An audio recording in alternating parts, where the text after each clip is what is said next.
Daniel Valerius's cracked smartphone displayed a repeating FUD emoji as crimson, pawed cat mimicked him. Its white fur, stark against the glacial waste, seemed to absorb the weak, bruised light. I watched its movements, a slow blink, a twitch of the ear, the exact angle of its head tilted towards the frozen sea. The metallic tang in the air sharpened, biting my throat as I fumbled the package from my coat. Dried insects, brittle as ancient bone, crumbled under my thumb. The locust swarm sound began as a faint, dry rattle inside my skull, then swelled a thousand-wing scraping stone, a sound like brittle glass shattering underfoot. It wasn't just in my ears, it vibrated in the marrow of my bones, a physical pressure behind my eyes. My fingers traced the cold glass of the boat's floor below. Fractured ice pulsed with a slow rhythmic light, matching the insect's frantic internal buzz. The patterns in the ice weren't natural, geometric, impossible spirals that shifted when I looked directly at them, like the patterns on the bronze rail where the cat's crimson paws pressed. Stains bloomed there, dark as dried blood against the molten bronze, leaving no trace of moisture. The cat mirrored my gaze downward, its eyes reflecting the same fractured light. It knows it, I thought, the thought cold and heavy. It knows the patterns are wrong. The unseen pull tugged at my chest, a silent, insistent drag towards the looming iceberg ahead. My breath fogged the air, each exhale a small, white ghost. The locust sound crescendoed, a deafening, metallic shriek that seemed to vibrate the very molecules of the glass beneath me. The iceberg's shadow stretched across the water, thick and absolute, swallowing the weak light. My own shadow on the glass floor began to distort, elongating, merging with the shadow of the iceberg. The pull intensified, a cold wire tightening around my ribs. I felt the boat groan, a deep, resonant creak from the hull, as if the ice itself was flexing its grip. The cat lifted its head, mirroring my own involuntary lean towards the shadow. Its crimson paws pressed harder against the railing, the stains deepening. I saw the reflection of its face in the glass, its eyes wide, mimicking my own dawning terror. The ice below the boat wasn't just fractured, it was subito alive, the geometric patterns glowing faintly beneath the surface, pulsing in time with the locust shriek. The shadow of the iceberg fully enveloped the glass floor. The water beneath the ice, previously a murky blue, turned utterly black. Not the absence of light, but a fervent presence, a vast, undulating darkness that seemed to breathe. It filled the entire view through the glass, stretching beyond the boat's edges, silent and immense. The locust sound vanished, replaced by a profound, suffocating silence that was worse than the noise. The cat's reflection in the glass tilted its head, a perfect, chilling echo of my own frozen horror. The hull groaned again, a deeper, more desperate sound, as the shadow beneath the ice seemed to shift, something vast and dark stirring just below the surface. The metallic tang wasn't just in the air, it coated my tongue, a film of bitter rust. The iron ring on my left hand, a constant, unwelcome weight, constricted further. It wasn't a gradual pressure, it was a sudden, sharp squeeze, mirroring the resurgence of the locust sound, faint, internal tremor now. I ignored it, as I ignored everything that served as a reminder, a record of failings. The boat drifted, a fragile shard of glass on a black mirror. The iceberg loomed, a silent monolith indifferent to my presence, to the presence of anything. The cat remained motionless, a porcelain statue against the glacial waste. Its crimson paws rested precisely on the bronze railing, as if anchoring us to this slow descent into something. My vision swam, the edges blurring, bleeding with the molten bronze hue that seemed to permeate everything now. It wasn't a color I saw, it was a sensation, a heat radiating from the periphery. I focused on the rope, a thick coil frozen solid against the hull. It wasn't a natural entanglement, it was deliberately placed, woven around a structural beam. The surface wasn't smooth, it was etched with symbols, not carved but TV-grown into the ice, like frost patterns but with an unsettling geometric precision. They pulsed faintly, the molten bronze reflecting off their surfaces. The locust sound intensified, a brittle scraping against the silence. The cat's head tilted, an exact echo of my own involuntary movement. It wasn't observing me, it was mimicking me, a perfect, unsettling reflection of my own despair. It was a performance, and I was the unwilling audience. The symbols on the rope writhed beneath my gaze, the bronze light intensifying, coalescing into something almost recognizable. Fragments of memory surfaced of intifada fever, dream of rituals, of chanting, of bronze masks reflecting torchlight.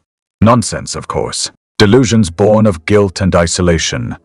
Triggers, fervent, I thought. The realization hitting with the force of a physical blow. These weren't markings, they were triggers. And my presence, my very proximity, was activating them.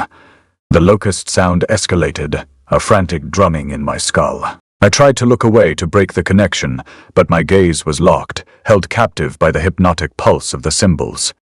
The ring on my finger tightened again, a searing pain radiating up my arm, a sound thunk. Thunk, thunk, thunt, sharp, precise, relentless. Polyhedral objects impacting wood. It wasn't above me. It was due below me, resonating through the glass floor, vibrating in my teeth. I forced myself to look down. The fractured ice, previously a chaotic jumble of lines, now seemed to arrange itself, the geometric patterns sharpening, aligning. They weren't random, they were a language, a complex, alien script, and I was reading it. Or, rather, it was reading me. The cat's reflection in the glass shifted, its eyes widening, mimicking my own dawning horror. The molten bronze hue intensified, bleeding into the periphery of my vision, blurring the edges of reality. I felt a coldness spreading through my limbs, a numbness that wasn't entirely physical.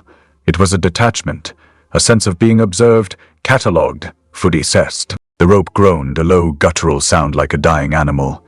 The symbols pulsed with renewed intensity, the bronze light blinding. The locust sound reached a fever pitch, a deafening roar that threatened to shatter my skull. Thunk, thunk, thunk. The polyhedral impacts grew faster, more insistent. I braced myself, expecting something. Then, with a sound like breaking bones, a sharp, brittle snap that echoed across the frozen waste empty. The rope gave way. The force threw me forward, off balance, toward the edge of the glass floor. I flailed, grasping for purchase, but there was nothing.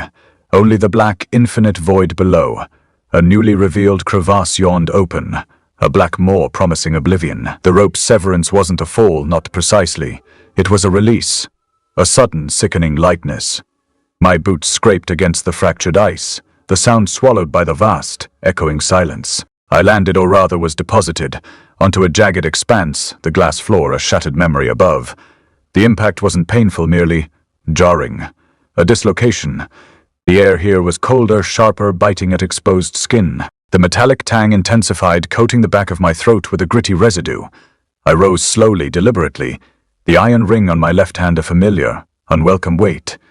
It didn't constrict, it simply flew to a sign, a constant reminder. I ignored the tremor in my hands, the tremor that mirrored the locust swarm vibrating within my skull.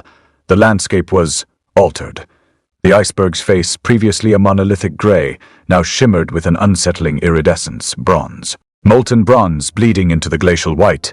It wasn't a reflection of light, it was the light.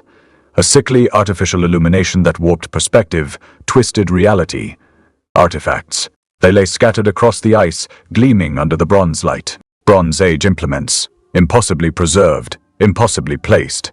Axes, spears, ceremonial daggers, each etched with the same unsettling geometric patterns I'd seen on the rope. The cat padded silently beside me, its crimson paws leaving bloody prints on the polished bronze surfaces. Each mark a violation, a desecration. I knelt, drawn to a ritual dagger. Its hilt was intricately carved, depicting scenes of sacrifice. A familiar discomfort settled in my gut, a cold knot of guilt tightening with each observation. The molten bronze hue intensified, seeping into my vision, blurring the edges of reality. The ice beneath my knees seemed to liquefy, the reflections distorting into swirling patterns. I reached out, compelled to touch the dagger's blade. The metal was cold, impossibly cold, yet radiating a subtle heat. As my fingers brushed the surface, the patterns on the dagger shifted. They weren't static carvings, they moved. They coalesced, they formed. Faces. Faces I recognized. The faces of my congregation. Their mouths were open in silent screams, their eyes wide with terror. Their expressions echoed the guilt that consumed me, the shame that gnawed at my soul. The locust swarm deepened, resonating in my bones, a physical manifestation of my despair. In nonsense, I thought, the internal monologue, a desperate attempt at self-preservation, delusions. The isolation is taking its toll, but the faces remained, their silent screams intensifying, their terror mirroring my own. The cat mirrored my gesture, lifting its paw as if to grasp the dagger. Then, with a deliberate, unsettling grace, it dropped its paw, letting it fall onto the bronze surface. A fresh crimson stain bloomed on the polished metal. A perfect echo of my own transgression. The metallic tang in the air thickened, almost suffocating. I wanted to recoil, to deny what I was seeing, but I was paralyzed, trapped in a tableau of guilt and despair. The bronze light pulsed, the faces writhed, the locust swarm throbbed. The ice beneath me seemed to breathe, to leave. Then, a gust of wind, a sudden violent shift in the atmosphere. It whipped the cat's fur, obscuring its face for a fleeting moment. When the fur settled, I saw its eyes. They were no longer the pale, luminous green I remembered. They were crimson, a deep, unsettling crimson, mirroring the stains on the bronze artifacts, mirroring the blood on my own hands. The world contracted. The bronze light bled away like a wound, the iceberg's face darkening into shadow black, a void that swallowed sound whole. The locusts remained, their drone a relentless syncopated pulse, a metronome for my descent. The rhythm seeped into my bones, vibrating through the iron ring on my left hand until my entire body swayed with it. The air thickened, each breath a struggle against the metallic tang, the scent of old blood and rust. My fingers twitched, the guilt coiled tighter than the locusts in my skull. I turned. The cat was already there, its reflection in the ice a perfect inversion. My posture, my expression, even the tremor in my hands. But its eyes burned crimson, twin embers in the black. The mimicry wasn't subtle, it was a mockery, a mirror held up to my sins. The ice beneath it rippled, not from wind, but from something deeper. Something turned I leave. The symbols on the artifacts pulsed in time with the locusts, their geometric patterns writhing like serpents beneath the surface. They weren't carvings. They were shrin-breathing. I reached for the cat, my fingers brushing its fur, still white, still wrong. The texture was familiar yet foreign, as if the fibers themselves were shifting, rearranging into something else. The mimic didn't flinch. It tilted its head, replicating my skepticism, my disgust. I am being used. The thought clawed its way into my mind, but the locusts drowned it out, their drone drowning out reason. The ice beneath my knees softened, the surface yielding like wax, and I realized too late that the pull wasn't in my head. The cat moved first. It padded toward the fissure, its crimson paw prints bleeding into the black ice like fresh wounds. I followed, compelled by something older than guilt, older than the locusts. The fissure yawned open, a vertical gash in the world, and the locust's drone deepened, syncing with my heartbeat, my pulse, the rhythm of my own betrayal. The air inside was thick, suffocating, the metallic tang of physical weight pressing against my ribs. The cat vanished into the dark, and then silence, not the absence of sound, but the footy absence of the locusts. The fissure swallowed them whole, or perhaps they had always been the entrance. The ice sealed behind me, smooth and unbroken, as if I'd never been there at all. The only evidence was the trail of crimson paw prints, fading into the black, leading deeper into the earth, into the dark. And I followed. The descent was immediate. The fissure's mouth swallowed the last vestiges of light, plunging me into a darkness so complete it felt like drowning. The ice sealed behind me with a final definitive font, a punctuation mark on my transgression. The crimson paw prints, mocking reminders of my pursuit, vanished into the blackness. Shh. The locusts were gone. The absence was a pressure, a void where a constant, insistent rhythm had been. My boots crunched on something granular, something that wasn't ice. It was fine, almost powdery, the color of dried clay. Each footfall sent a shower of the dust raining down, a silent cascade in the oppressive dark. Tock, tock, tock. Tock. A sound, alien and insistent, began to build. It wasn't an echo but a percussive impact, like a collection of polyhedral objects striking a wooden surface. The sound grew, resonating within the confined space, amplifying the tremor in my hands. The air grew thick, heavy with the scent of something ancient, something mineral. It clung to the back of my throat, a taste of dust and decay. I extended a hand, feeling for the walls. They were smooth, impossibly smooth, carved from the ice itself, but the surface wasn't uniform. Beneath my fingertips I traced the outlines of glyphs, intricate patterns etched into the ice with a precision that defied explanation. They writhed beneath my touch, the lines seeming to shift, to breathe. Molten bronze bled into shadow black, the colors swirling, distorting the glyphs into something grotesque, something pleading. You abandoned the sick. The words weren't spoken, but tunfelte, a psychic weight pressing against my temples. I stumbled, the ground uneven beneath my feet. The ice walls seemed to lean in, closing the space, their shadows dancing like accusing fingers. Then you took the offering. The guilt coiled tighter, a serpent in my gut, constricting my breath. The tock, tock, tock, tock of the polyhedral impacts intensified, a relentless metronome marking my failings. The cat moved with a disturbing precision, its gait mirroring mine, its head tilted at the exact same angle.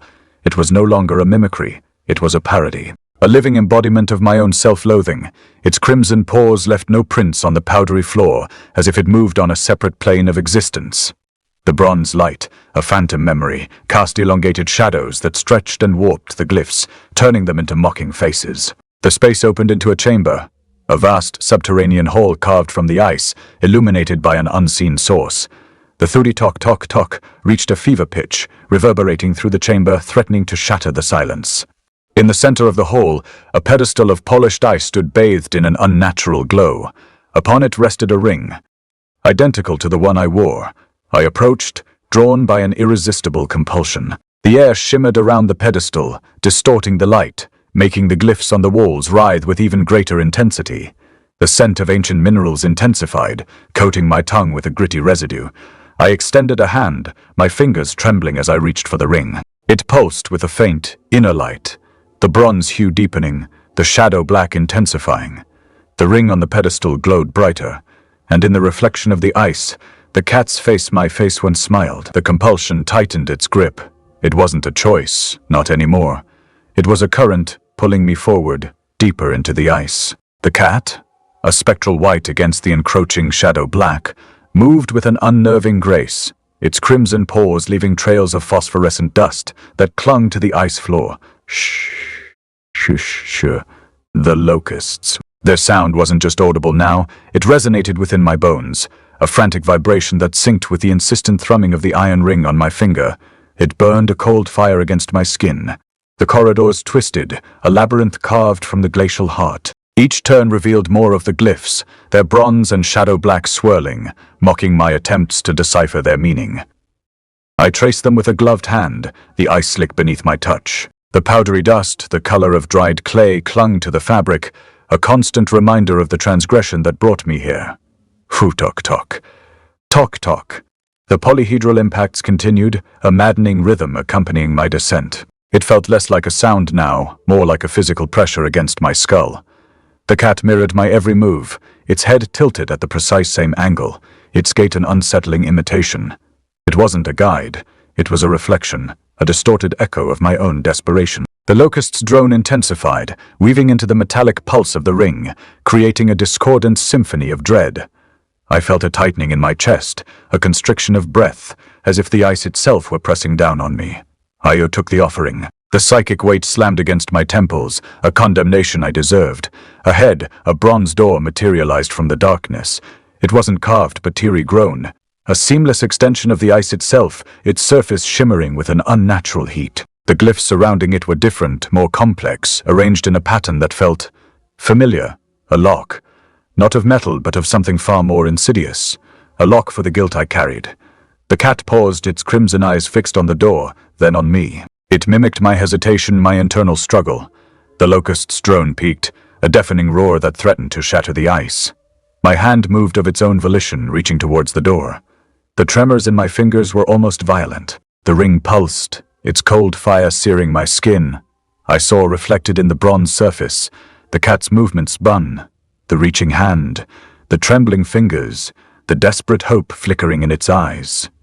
It wasn't leading, it was empty ensuring I completed the ritual, ensuring my final, irreversible descent. The shadow black deepened, swallowing the light, blurring the edges of reality. The tock, tock, tock became a single deafening pulse. The cat pressed its paw against the door, mimicking the motion perfectly. A faint click resonated through the chamber, barely audible above the locust's drone. The bronze surface began to shift, to slide inward, revealing a passage beyond. A passage into something else. The cat vanished, not with a flicker or a shimmer, but simply ceased to be. As if it had never existed, a phantom conjured from my own despair. The door creaked open, a long, mournful groan that echoed through the ice city.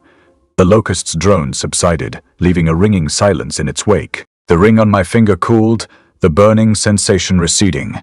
But the compulsion remained, a silent directive urging me forward. The bronze door exhaled, its surface rippling like liquid metal, the molten hue of it seeping into the ice as if the very substance of the corridor had been forged from the same cursed foundry. My gloved fingers hovered above the threshold, the iron ring biting into my flesh, each pulse a needle of ice, a reminder that my transgressions were not yet absolved. The air thickened, pressing against my skin like a second layer of fabric, damp and heavy with the metallic tang of old blood. Talk. Talk. The rhythm of the polyhedral impacts had slowed, now a stuttering heartbeat, syncing with the throb of the ring. Then, the cat. It materialized on the door's edge, its white fur a stark contrast against the bronze, its crimson paws pressing into the surface with deliberate force. The symbols beneath them darkened, bleeding into shadow black as the cat's weight seemed to drag the metal downward, as if the door itself were a wound and the symbols were seeping from it. The locust's drone surged, no longer a distant hum but a living thing, a swarm pressing against the inside of my skull. The pressure built, a physical weight behind my eyes, and I could feel the door's energy pulsing alive, hungry. I had not asked for this, had not sought the truth, only penance. The symbols shifted, not the smooth, deliberate swirl of the others, but jagged, frantic, as if clawed into existence. They rearranged themselves, forming a face, my face. Eyes wide, mouth a silent scream. The features twisted in terror, the same terror I had worn when I broke my vows, when I stole the sacraments that were not mine to take. The door knew. It had always known. The guilt coiled tighter in my chest, a serpent of ice, and I realized with sickening clarity that I was not the hunter here. I was the offering. The cat's tail lashed once, slow and deliberate, before it turned its crimson gaze to me. Its movements were precise, a mirror of my own hesitation, my own fear. It wanted me to touch the door, not to open it, to center it, to step into the void beyond. The locust's drone peaked, a shriek that vibrated through my bones, and the symbols flared, molten bronze bleeding into the shadow black. The door's surface twitched, as if something beneath was struggling to escape. My breath came in ragged gasps, the cold air burning my lungs. The ring seared my finger, a brand of my own making.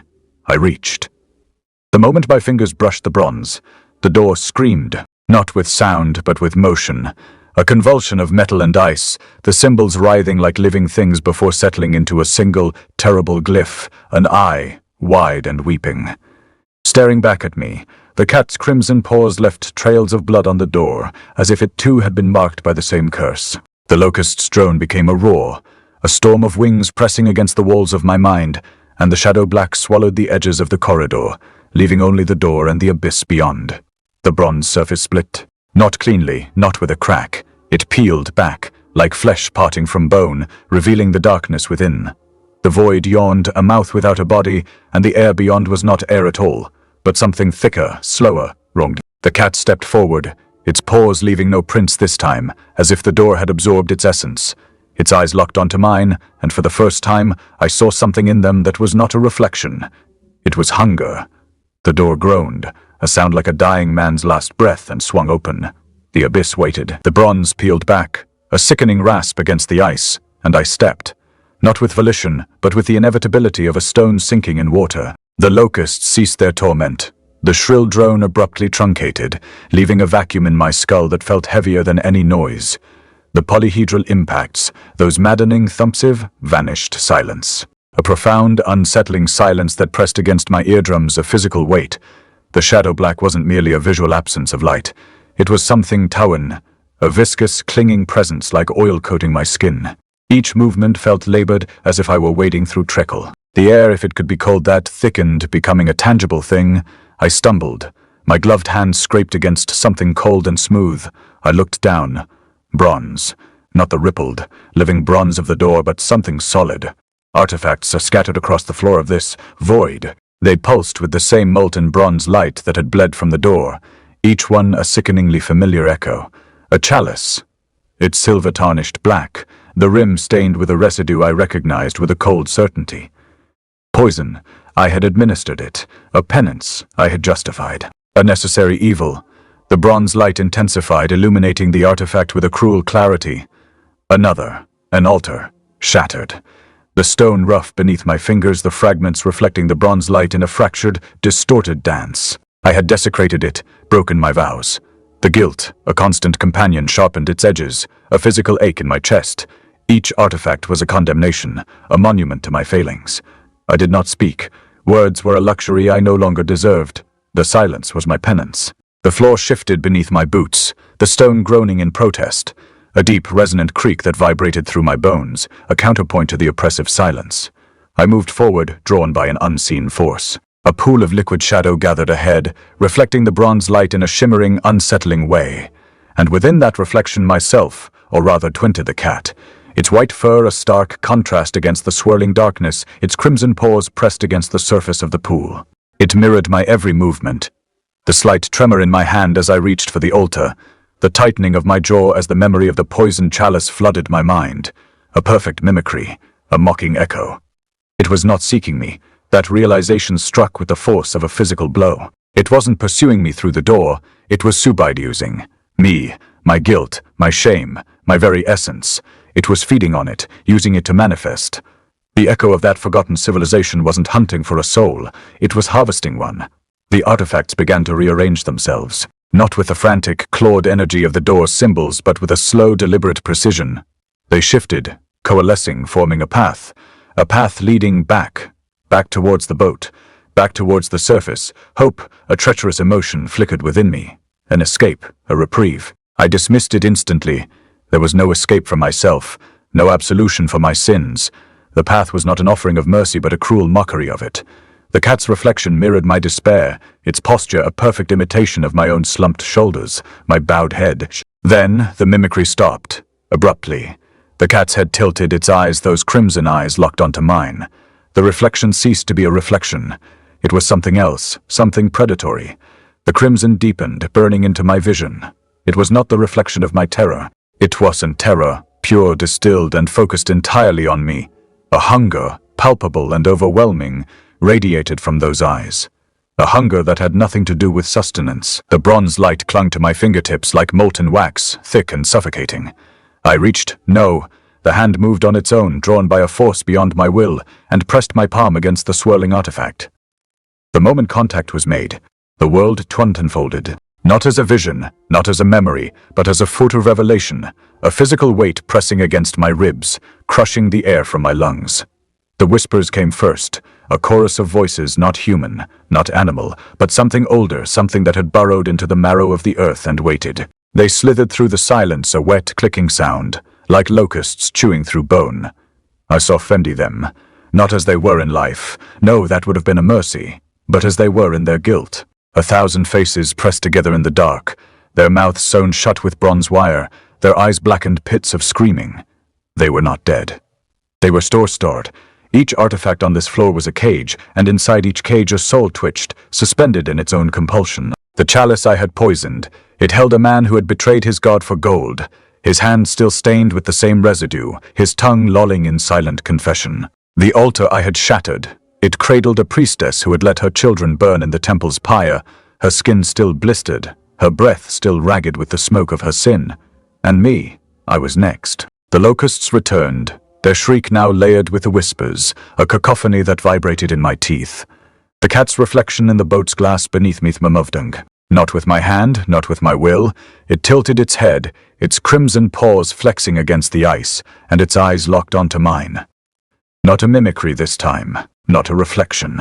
It was seven by the forgotten civilization, pressing its collective will through the cat's body, through its perfect, mocking mimicry. The cat's mouth opened. No, mimey mouth opened, stretched too wide, too many teeth, and the whispers poured out in a guttural rush, a sound like drowning. I clutched the iron ring. It burned, not with heat, but with the slow, creeping agony of recognition. It had tightened around my finger when I had first poisoned the chalice. It had constricted when I had struck down the priestess who preached fire and damnation. And now, as I pressed it into the glass, the ring glowed wad, a sickly bronze light bleeding through my skin, staining the ice with crimson. The cat's reflection mirrored me, its paws pressing against the glass, its claws digging into the surface as if to break through. But it wasn't breaking through. It was soit inviting fiken. The whispers became a roar, the locusts became a storm, and the cat, my cat, the one I had fed, the one I had loved. Its reflection smiled, not with its mouth, with its eyes. With 1,000 eyes of the forgotten pressing through its crimson gaze, and I saw them, the betrayers, the murderers, the damned, and they were hungry. The glass beneath me foikrek, not from pressure, not from impact, but from pressure. The ice split like flesh, and the cat's reflection reached through, its claws scraping against the underside of the boat, Its voice, not a voice, but the sound of 1,000 voices screaming in unison, echoing in the hollow of my skull. I did not scream. I did not move. I only watched as the cat's reflection fickled itself free, its white fur now streaked with bronze, its crimson paws dripping with the blood of the ring, and it turned its gaze, not on me, but twin beyond me, into the dark, into the waiting mouths of the artifacts, into the abyss of compulsion it had created. And Itwati laughed. The glass beneath my palms was cold enough to fracture my bones, but the ring burned hotter. Molten bronze seeped through my skin, a slow, deliberate agony that pulsed in time with the locusts. Scrape, scrape, scrape, dry wings against stone, a sound that vibrated in my molars, deeper than the wind's metallic tang. The cat watched from the railing, its white fur stark against the glacial ice, crimson paws gripping the wood like bloodstains. It didn't blink. It never blinked. Its head tilted, mirroring my own sluggish turn toward the ring. Scrape, scrape, scrape. The sound was inside my skull now, the locusts chewing the air, their chorus sharpening into a needlepoint pressure behind my eyes. I tried to pull my hand away. The ring tightened like a vice forged in the heart of the earth. It knew the priestess's blistered skin, the betrayer's gold-stained hands. It knew Trey. The bronze light bled into my vision, swirling like dying embers, drowning the shadow-black ice beneath the boat. This is what they want. The thought slivered through my guilt, cold and certain. To become the next cage. Shh. The echo of the forgotten civilization wasn't whispering anymore. It was swin-pulling, a physical force tugging my arm toward the ring, toward the void. My fingers curled, not of my will, but of the ring's insistent demand. Scrape, scrape, scrape, the cat shifted. Its tail flicked once, a silent command. Then, with impossible precision, it mirrored my movement, the slow, reluctant lift of my hand toward the ring. Its own crimson paws lifted from the railing, mirroring the pressure of my fingers against the iron. It wasn't copying. It was civet rehearsing. The locust shrieked higher, 1,000 dry wings scraping 1,000 stones. Scrape, scrape, scrape, scrape, scrape, a rising, frantic rhythm. My hand trembled.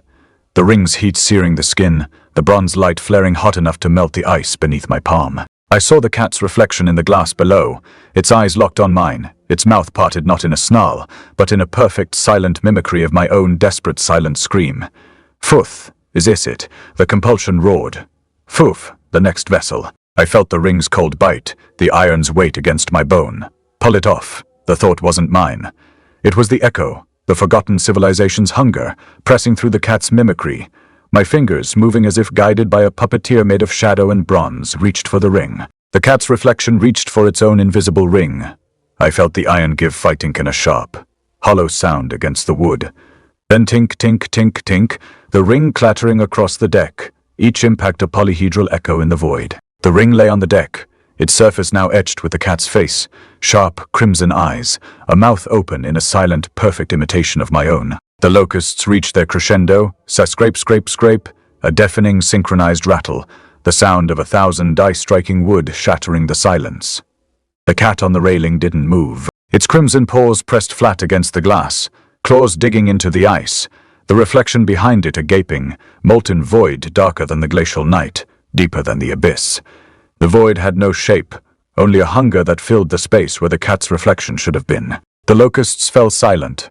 Only the 4D scrape of the cat's claws against the glass remained, a slow, deliberate sound against the ice.